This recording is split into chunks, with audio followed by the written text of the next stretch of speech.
So, Emmanuel, thank you for joining us today.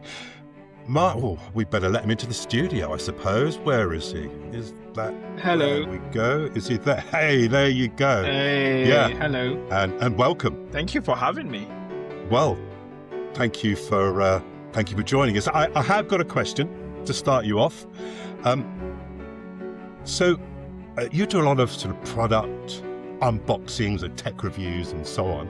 So if you were to sort of think of, rather than thinking of that as what you work with as a product, but as a playground, what's the one rule that you would break first, and what would you want people to learn by playing with it? I think for me, it's a wonderful question. I think for me, most importantly, it's always about curiosity, right? I think I always lead with curiosity, in that even before I receive a product, or even before I go out and get a product, the one thing that is always on my mind, I think it's non-negotiable, is always am I curious about this thing? Is this something that I'm curious about, right? And if I'm curious about it, and then I then experience the product, or experience, sometimes it's services, it's a subscription or whatever it is, and then I put myself in the shoes of whoever is going to be watching me, right? And I think one of the reasons why I started my YouTube channel, and in fact some of the reasons I am even in the media space in the first place, is not even because I want to be a YouTuber or I want to be a content creator. It's because it's just a side effect of the things that I'm just naturally curious about, right? And I think many people, even today I was looking at my Facebook memories, and I got a memory from 15 years ago where I was installing a software on a Samsung, the first original Samsung Galaxy S, which is the first in their lineup. Now it's up to S25 now, so it's been quite a bit of releases since then.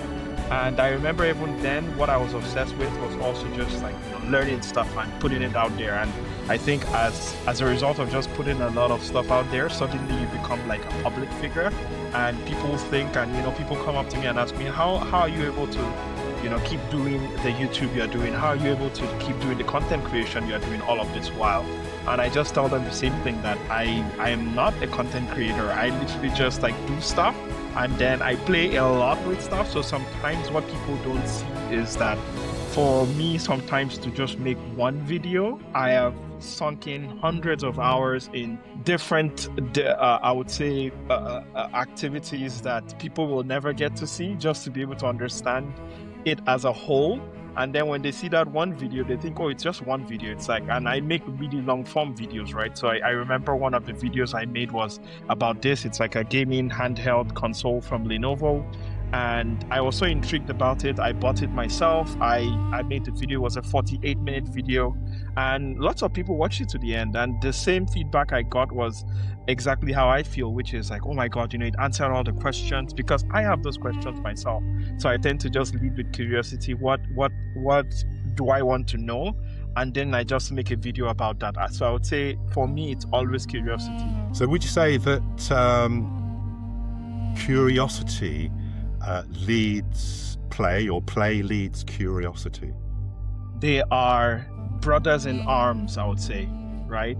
So when you are very playful, I think the act of play itself is one that demands for you to be curious, right? There is no KPIs for play, there is no outcomes for play, and there is no failing at play, right? You just play, right? Wherever it leads you, you kind of go with the flow, and there is not this overarching expectations of what should be and how it should be, right? In the form it takes, or in the medium it takes.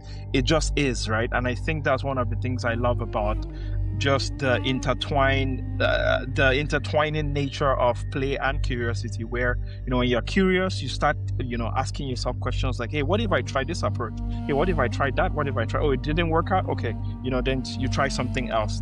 There's nothing that is really life ending, right? Oh, if this doesn't work out, then the world is going to end, right? No, you just move on and you just try something else, and if this block piece doesn't fit, you move it around and you change it. And I think that's what I love so much about just not just playing, but being curious as well.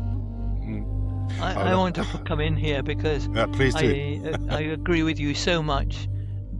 particularly the expression "what if," that we need to start using that phrase with children as young as possible. What if, or what would happen if? And in my own work, I want to do curious, messy, unpredictable play with very young children, because it sows the seeds for later on, that if everything is conventional play and directed play, they will never ever develop that curious streak. And that's so important. 100%.